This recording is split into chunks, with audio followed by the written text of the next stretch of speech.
If Museveni wants parties destroyed, as he himself has said, and I work to ensure that the party gets stronger and stronger, and the party becomes more and more cohesive, that they establish the values that would want to see this country governed on the basis of, and that in whatever I do within the party, I give my all. Why would I have even left the movement? I would be comfortable if I had remained in the movement. I could have lived a life of privilege in the movement. I could have lived a life of privilege at 23 in the UPC regime. The doors were open. I could see that. So why would I walk away? So who had bought me then? Living a life of comfort, you go to the bush, you get shot in 6 months, you get treated, you go back, clearly aware that the people you left there are not more than 150. They don't have more than 60 guns. Why? Why would anybody do that? You're given a ministerial position, you turn it down. You break ranks with the people you've fought alongside with. You start from scratch. Of what benefit would that be? To me, at a personal level, you live a situation where you can amass wealth. So why would you go into a role of where you are trying to get money in a hidden way when you could do it on your own in the open? If it was money, I would have amassed a lot of money when I was in command for that many years. It wouldn't even have required anybody to give me money. If it was position, I'm a person who has got personal discipline. If I had remained in the movement, I would still be well positioned there. I know that.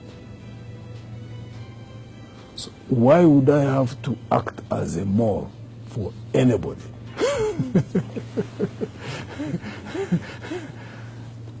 Incidentally, it's not the first time for accusations of that nature to be leveled against me. So I am used. When I went the bush at 23 years, unaware, for the longest time, I was put under surveillance by the commanders whom I found in the bush.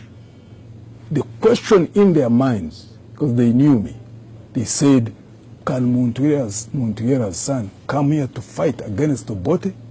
He must have been sent as a spy. And I was put under surveillance for a long time. I was not aware of that. Until I was shot, taken to Kampala. When I was healed, I went back.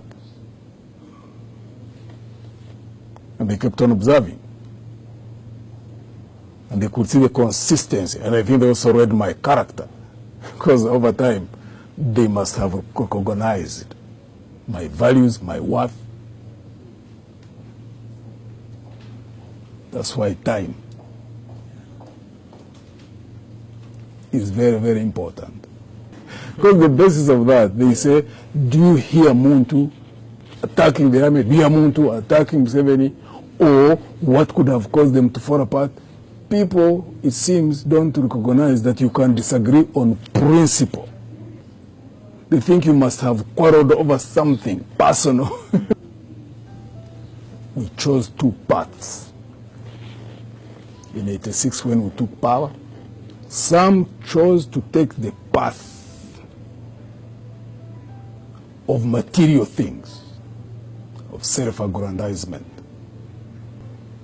I chose a different path. It requires walking an inner journey, and I have progressed on that path.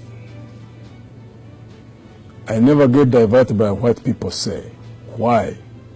Because I believe in time. Because it's impartial.